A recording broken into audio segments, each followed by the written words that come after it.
आपको पता है कि लोकसभा चुनाव सर पर आ चुके हैं। अगर हरियाणा प्रदेश की बात करें तो क्या कुछ रहने वाला है। हरियाणा के एक वरिष्ठ पत्रकार हमारे साथ मौजूद है, जोशीला साहब। सर, सबसे पहले बहुत बहुत स्वागत है आपका आपकी खबर पर। जी बहुत बहुत धन्यवाद। आपके तमाम दर्शकों को मेरी तरफ से नमस्कार, राम राम। सर, मैं ये जानना चाहता हूँ कि जैसे जैसे अब चुनाव, लोकसभा के जो चुनाव है वो सर पर आने वाले हैं। अगर पिछले टर्म्स की बात करें तो 10 की 10 सीटें भाजपा जीतने में सक्षम रह पाई थी। अगर मौजूदा हालातों की बात करें तो क्या कुछ आपको नज़र आ रहे हैं? देखो, अभी लोकसभा चुनाव का बिल्कुल काउंटडाउन शुरू हो चुका है और हो सकता है अगले 15 दिन के बाद आचार संहिता भी लग जाए। हरियाणा प्रदेश में पिछली बार जब 2019 का चुनाव हुआ तो 10 की 10 सीटों पर भारतीय जनता पार्टी जीती और कांग्रेस के कई प्रत्याशी बुरी तरह से हारे और कई तो लाखों वोटों से हारे। पिछली बार मोदी लहर थी।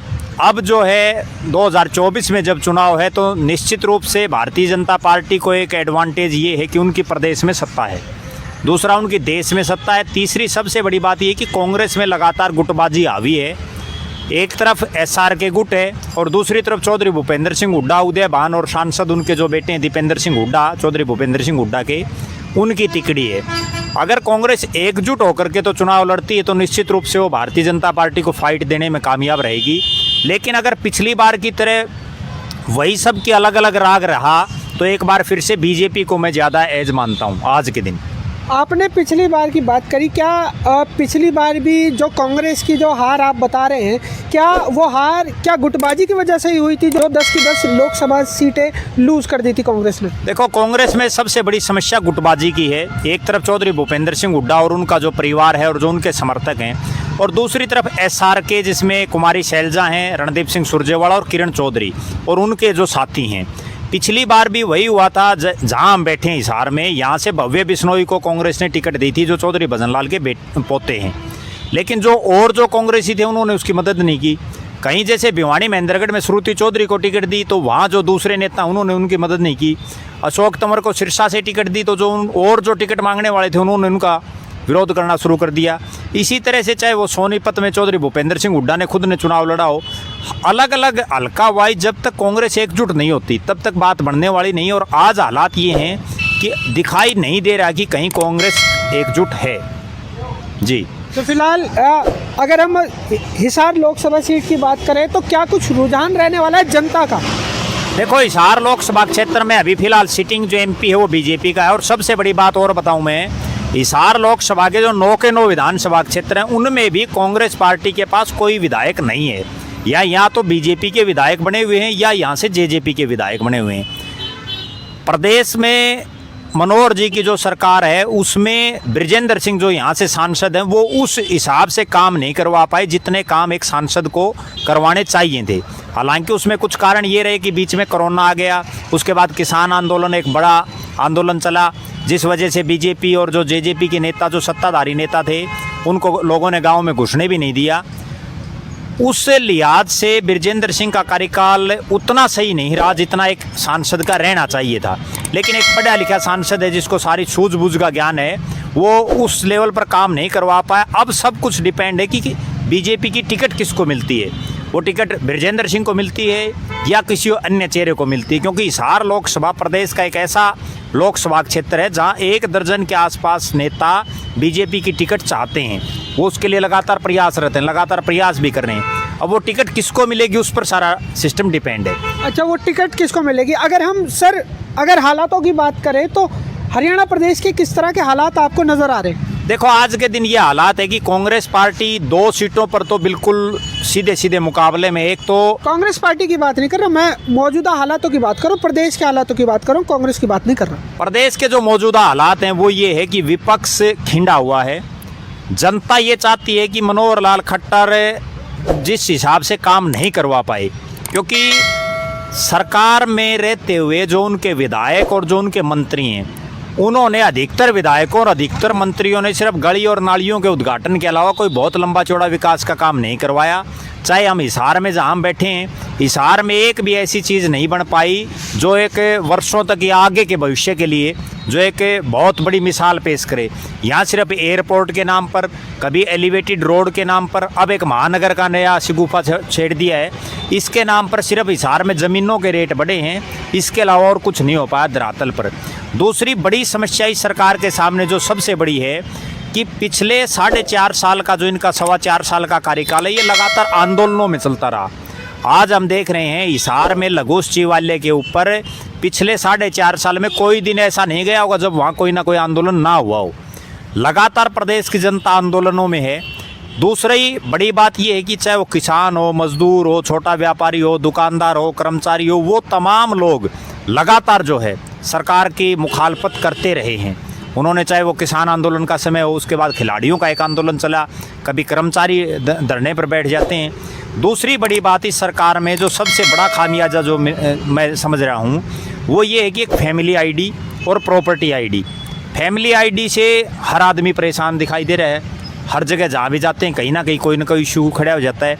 और प्रॉपर्टी आईडी से जो शहरों में जो लोग रहते हैं वो बड़े भारी परेशान है। चलिए जोशीला साहब ये बताइए, आपको प्लस कौन लग रहा है? भाजपा प्लस लग रही है हरियाणा के अंदर, कांग्रेस प्लस लग रही है? देखो, आज के दिन हालात ये है कि कांग्रेस में एकजुटता ना होने की वजह से और कांग्रेस के पास एक विजन ना होने की वजह से भारतीय जनता पार्टी को मैं आज के दिन एज मान रहा हूँ।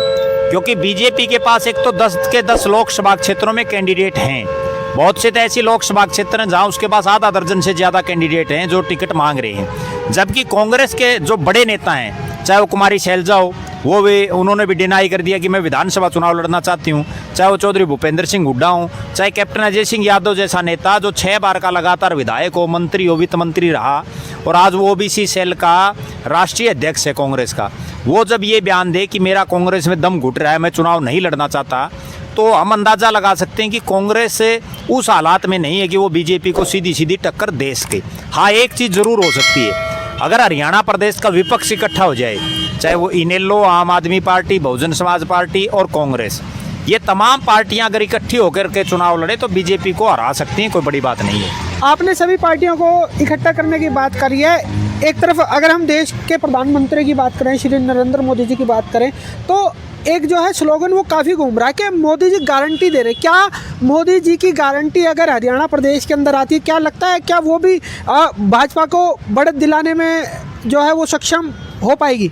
देखो, ये पिछली 2 योजनाओं से लगातार एक ऐसा देश में और प्रदेश में चल रहा है कि पहले तो एमपी पीएम को बनाते थे, अब पीएम एमपीओ को बना रहा है। बहुत से ऐसे सांसद हैं जिन्होंने पिछले चुनाव में भी ये कह करके वोट मांगे कि हमें दो मत दो, अगर मोदी को चाहिए तो वोट दे दो। आज भी मोदी का ही क्रेज दिखाई दे रहा है।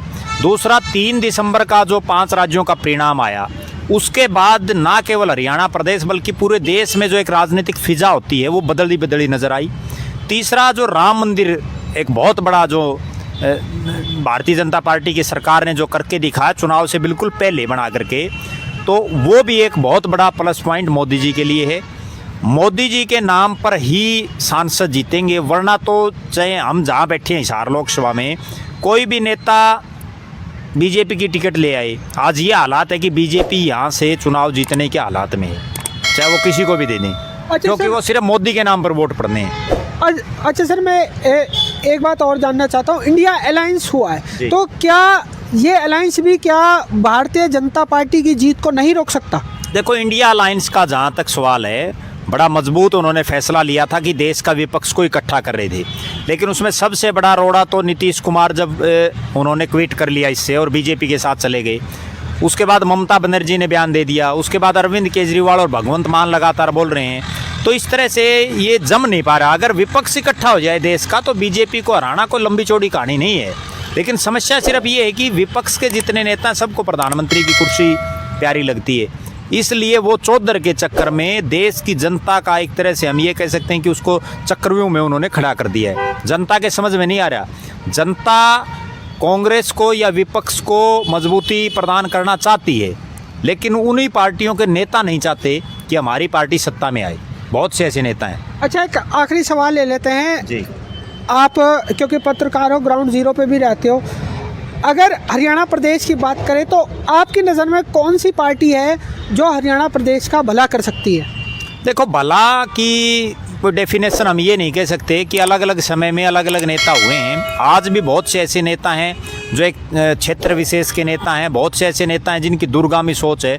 भला की बात तो ये है कि ऊपर से ऊपर किसकी सत्ता है। आज जैसे मोदी जी की सत्ता है, नीचे मनोहर लाल खट्टर जी की सत्ता है, उसमें लोगों को, आम आदमी को आप कितने रोड बना दो, एलिवेटेड, कुछ नहीं, कोई फ़र्क नहीं है। आम लोगों को आप कितनी सुविधाएं उपलब्ध करवा पाते हो, वो सबसे बड़ी बात है। हमने वो दौर देखा, आज आप देखोगे गांव में बेरोज़गारों की एक पूरा टोल खड़ा है, ठीक है। शिक्षा का अगर स्तर देखें तो वो लगातार गिरता जा रहा है, महंगाई लगातार चरम पर जाती रही है। आप अब हिसार में अगर मान लो इंटरनेशनल एयरपोर्ट बना दिया, आम आदमी को उसका क्या फ़ायदा है? सबसे बड़ी बात यह है कि आम आदमी का भला कौन कर सकता है? वो मनोहर लाल खट्टर जी की कुछ नीतियाँ ठीक हैं, उनका मैं सपोर्टर भी हूँ, जो नीति उनकी ठीक हैं। कुछ नीतियाँ उनकी गलत हैं, उनका मैं विरोधी भी हूँ। तो आप भविष्य में 10 की 10 जो लोकसभा सीट है वो किसकी झोली में जाते हुए देख रहे हैं? देखो, मेरे हिसाब से बहुमत 10 में से बीजेपी का रहेगा और रोहतक दीपेंद्र सिंह हुड्डा जीतने की पोजीशन में है। इसके अलावा कुमारी शैलजा सिरसा से लड़ती हैं या अम्बाड़ा से लड़ती हैं, या वो नहीं लड़ती, उस पर डिपेंड रहेगी सिरसा और अम्बाड़ा की सीट। उसके अलावा कुछ सीटें ऐसी हैं जहां कांग्रेस पार्टी मुकाबले से बाहर है। कई सीटों पर प्रत्याशियों पर निर्भर रहेगा कि प्रत्याशी कौन होंगे, क्योंकि पिछली बार भी कांग्रेस का सत्ता से दूर होना हरियाणा प्रदेश के चुनाव में वो सिर्फ टिकटों का गलत वितरण रहा। यहाँ बड़े बड़े नेताओं की जो हाजिरी जो लोग लगाते थे, उनके दम पर कुछ लोग टिकट ले आए, जिनको किसी को 3000 वोट मिले, किसी को 8000 वोट मिले, किसी को 6000 वोट मिले, किसी को 7000 वोट मिले। उससे सारा कांग्रेस का बंटाधार हरियाणा प्रदेश में हुआ। अब भी अगर टिकटें सही नहीं बांटी तो निश्चित रूप से कांग्रेस की जो है ट्रिक बननी निश्चित है। अच्छा, तो आप ये कहना चाहते हो कि पिछले टर्म में जो है कांग्रेस की हार इसलिए हुई थी क्योंकि जो टिकट का बंटवारा था वो सही से नहीं किया गया? जी बिल्कुल, टिकटों का सही वितरण नहीं हुआ। ऐसे ऐसे नेताओं की टिकट काट दी जो जिताऊ कैंडिडेट थे। उनके मुकाबले जिन लोगों को टिकटें दी, उनको किसी को 3000 वोट, किसी को 5000, 7000, 8000, 10000 से नीचे रह गए। अगर किसी कांग्रेस के कैंडिडेट को, एक राष्ट्रीय पार्टी के कैंडिडेट को, और किसी विधानसभा क्षेत्र में 3000 वोट आई, तो इससे आप अंदाज़ा लगा सकते हो कि वो टिकट नेचुरल रूप से गलत बांटी गई है। चलिए, ये तो थी कांग्रेस की बात। तो अब आपको कांग्रेस कितनी तैयार लगती है? क्या जो पिछली जो हार हुई है, क्या इससे कांग्रेस ने कुछ सीखा है? क्या इस बार जो टिकटों का जो बंटवारा होगा वो किस रूप में किया जाएगा, किस स्तर पर किया जाएगा? देखो, कांग्रेस अब अपनी स्ट्रेटेजी में लगातार परिवर्तन करती जा रही है। राहुल गांधी भी जो उन्होंने भारत जोड़ो यात्रा और उसके बाद जो न्याय यात्रा जब अब लगातार निकाल रहे हैं, उसके बाद उनका एक चार्म है युवाओं में भी और देशवासियों में भी। कांग्रेस पार्टी में जब से दीपक बाबरिया को हरियाणा प्रदेश का उन्होंने प्रभारी बनाया है, वो बिल्कुल ग्राउंड जीरो पर जो लोग काम कर रहे हैं उनसे लगातार जो है चर्चा करते हैं, लगातार उनको हरियाणा प्रदेश का जो राजनीतिक वातावरण है उसको समझने का और उसी के अनुसार कांग्रेस को डालने का वो लगातार प्रयास कर रहे हैं। और दीपक बाबरिया के नेतृत्व में लगातार जो है कांग्रेस पार्टी हर रोज़ जब से वो प्रभारी बने हैं तब से अप कर रही है। अब वो कितना अप करेगी ये तो समय बताएगा। दूसरी बात, जो SRK गुट है वो भी लगातार जिस तरह से कुमारी शैलजा, रणदीप सुरजेवाला और किरण चौधरी अपने एक यात्रा के माध्यम से पूरे प्रदेश में घूम रहे हैं, वो कांग्रेस का एक माहौल बना रहे हैं। लेकिन सिर्फ समस्या ये है कि वो एकजुटता नहीं दिखाई दे रही। अगर उसी यात्रा में, उसी मंच पर भूपेंद्र सिंह हुड्डा, दीपेंद्र सिंह हुड्डा, उदय भान और दीपक बाबरिया हों तो निश्चित रूप से कांग्रेस हरियाणा प्रदेश में बहुत बढ़िया कर सकती है। और दूसरी बात, कांग्रेस से अभी नए लोगों को ज़्यादा से ज़्यादा मौका देने के चक्कर में है कि जो मठाधीश टाइप के लोग हैं या जो दादालाई टाइप के लोग हैं, उनके बजाय नए एनर्जेटिक जो युवा हैं उनको ज़्यादा से ज़्यादा मौका राहुल गांधी भी, दीपक बाबरिया भी और जो कांग्रेस का नेतृत्व वो लगातार दे रहा है। मुझे ऐसा लग रहा है कि बेशक इसमें देर लगे परिणाम आने में, लेकिन इसके सुखद परिणाम आएंगे। तो यानी कि आप यूँ कहना चाहते हैं कि अगर कांग्रेस को सत्ता में आना होगा तो जो नए चेहरे हैं उनको लेकर आना होगा, नए चेहरों को? इसमें कोई दो राय नहीं है। जो पुराने लोग हैं उनसे लोग ऊब जाते हैं। मोदी जी ने भी क्या किया? मोदी जी ने सिर्फ नए नए लोगों को आगे बढ़ाया। चाहे मनोहर लाल खट्टर जी थे, उनके मुकाबले जो पंडित रामविलास शर्मा से लेकर के जो बड़े बड़े दिग्गज थे, उन सबको दरकिनार करके पहली बार के विधायक को उन्होंने CM बना दिया। अभी हम राजस्थान में देखें, मध्य प्रदेश में देखें, छत्तीसगढ़ में देखें, या देश के राष्ट्रपति देखें, उपराष्ट्रपति देखें या कोई भी और मंत्री देखें, तो बिल्कुल फ्रेश उन्होंने बनाए। इसी तरह से कांग्रेस को भी जो पुराने मठाधीश टाइप के जो नेता हैं उनको छोड़ करके, क्योंकि वो नेता कई बार तो जाते नहीं, एक बार जो 5 साल 10 साल 20 साल से MP MLA बनता आ रहा है वो वोट मांगने कहीं जाता नहीं। तो उस सूरत में कांग्रेस से लगातार ढलान पर जा रही थी। अब जो राहुल गांधी को कमान संभाल रहे हैं, राहुल गांधी मल्लिकार्जुन खड़गे राष्ट्रीय अध्यक्ष बने हैं, तब से अब ऐसा लग रहा है कि शायद युवाओं को मौका मिलेगा। और अगर नए लोगों को मौका मिलेगा, वो बेशक युवा ना हो, लेकिन नए को अगर मौका मिलेगा तो उसमें एक ऊर्जा होती है, उसका एक विरोध नहीं होता। सबसे बड़ी बात ये है। सो फिलहाल ये थे हमारे सीनियर पत्रकार जिन्होंने कांग्रेस पार्टी को नसीहत दी कि अगर सत्ता में काबिज होना चाहती है तो नए चेहरों को जो है मौका देना चाहिए, है ना जी। तो नए चेहरों को मौका देना चाहिए। अब देखने वाली बात ये होगी कि अभी लोकसभा चुनाव सर पर है। मैं क्या आपको जी सर, बीच में 1 मिनट और बताना चाहूँगा। जहाँ हम बैठे हिसार लोकसभा क्षेत्र है, यहाँ कांग्रेस की ये हालात है कि पिछले 4 चुनाव में, उसमें 3 चुनाव और 1 उपचुनाव में कांग्रेस यहाँ बुरी तरह से हारी है। 3 नंबर पर उनके कैंडिडेट रहे हैं, और जो कैंडिडेट थे वो जयप्रकाश, प्रोफेसर संपत सिंह और भव्य बिश्नोई थे। क्योंकि वो तमाम जो चेहरे थे वो राजनीति में कई सालों से थे, चाहे वो संपत सिंह हो, चाहे जयप्रकाश हो, चाहे भव्य बिश्नोई का परिवार हो। जब तक नए कैंडिडेट को आप मौका नहीं दोगे तब तक आपकी बात नहीं बनेगी। अच्छा सर, आपने हिसार लोकसभा की बात करी है तो मैं एक क्वेश्चन और लेता हूँ। आज सुनने में आ रहा है कि यहाँ पर जो जाट कम्युनिटी है वो बहुत ज़्यादा है, तो क्या कहीं ना कहीं सुनने में ये आ रहा था कि कांग्रेस पार्टी जो है किसी जाट चेहरे पर जो है मोहर पक्की कर सकती है, इस बात में कितनी सच्चाई है? देखो, अभी कहना बड़ा मुश्किल है, लेकिन मुझे ऐसा लग रहा है कि पुराने घिसे पिटे नेताओं से भला तो यही है कि आप किसी, चाहे आप नॉन जाट को ही दें, लेकिन नए फ्रेश कैंडिडेट को दोगे तो आपका माहौल बनने में और चुनाव जीतने में आपकी आसानी होगी।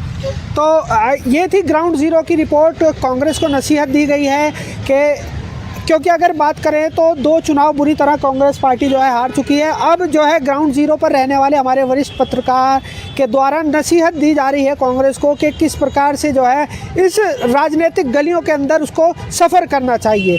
अब देखने वाली बात ये होगी, क्या 2024 के जो चुनाव आने वाले हैं, लोकसभा चुनाव जो आने वाले हैं, क्या कांग्रेस इस नसीहत को समझेगी और जिस प्रकार से बताया गया है क्या नए चेहरों को मौका देगी?